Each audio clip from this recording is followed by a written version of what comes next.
What's going on, Battlefield friends? I've got another fun loadout for you today.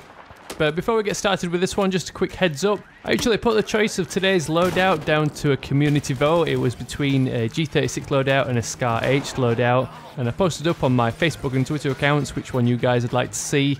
And the G36 was the clear winner. But if you want to join in on anything like that in the future, then be sure to hit me up over on twitter.com or facebook.com/spoonergaming. So the loadout that I had in mind that you guys voted on is based on the movie Gamer from 2009.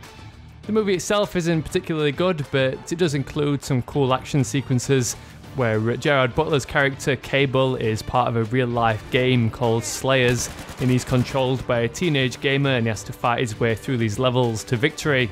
So in reference to that movie, this Battlefield 4 loadout is named Slayer after that Gamer movie.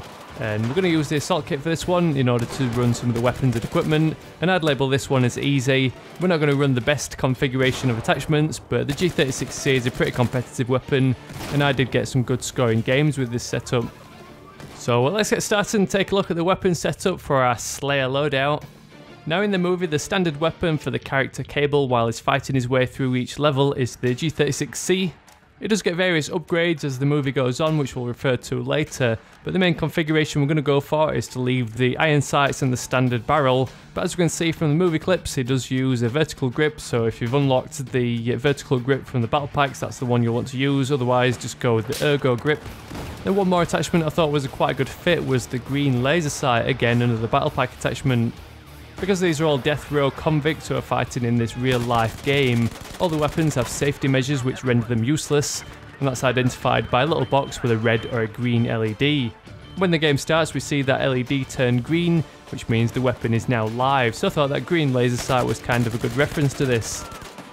Competitively speaking, it would be nice if we had an optic to aim through as opposed to those iron sights, but they're not the worst in the game and they're definitely still usable. If anything, it at least retains this cool appearance of the G36C, and it helps get you into the character of Cable, which is what my Battlefield 4 loadout series is all about, just having some fun with some unusual setups. So moving on to the secondary weapon, we do get a brief look at the sidearm used by the character Cable in the Gamer movie. There's one brief scene where he's just replacing a magazine and then he's caught and has to take an enemy out with his FN57 pistol.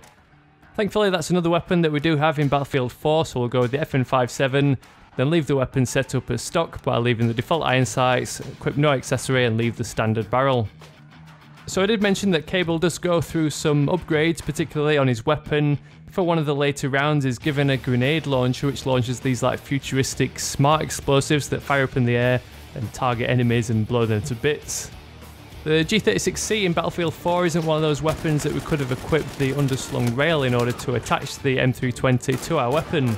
That doesn't really matter too much because we've already chosen the vertical grip for the underbarrel attachment, but we can still equip the M320 as one of the assault kit gadgets. And the one I've chosen is the LVG option, which fires out a grenade which only explodes after bouncing off an object. The HE variant is probably more effective against infantry, but I thought that delay kind of referred to the fact that this movie variant fired up in the air first before targeting its enemies. For lack of a better option, I've gone with the medic bag for gadget number 2. In the movie we do see Cable having to tend to his own wounds when he's back in his cell, so I thought that was the best fit. As for the field upgrade, I think the offensive set of perks is the best option.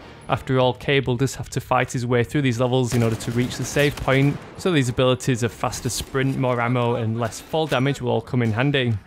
And I always like to finish off these setups with a nice bonus item that kind of links into the theme, and the option I've chosen for this Gamer movie Slayer loadout is the survival knife. Not only does the name survival fit into the theme of the movie, but we also get a scene at the end where the knife plays an important part. That knife looking almost identical to the option that we get in Battlefield 4. Although as always with these bonus items it's a battle pack specific unlock, so it's potluck as to whether you can actually get hold of this thing.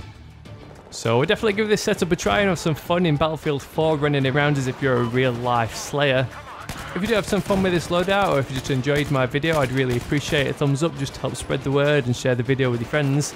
Adding a like is really the best way to let me know that you're enjoying my videos, and of course it always helps my channel out by spreading the word and putting the video in front of more people. If you're new to my videos and you want to stick around for more, then don't forget to hit that subscribe button. Alternatively, you can always find the playlist in the description where all the previous episodes are all conveniently listed. So as always, thanks very much for watching. I'll catch you all later.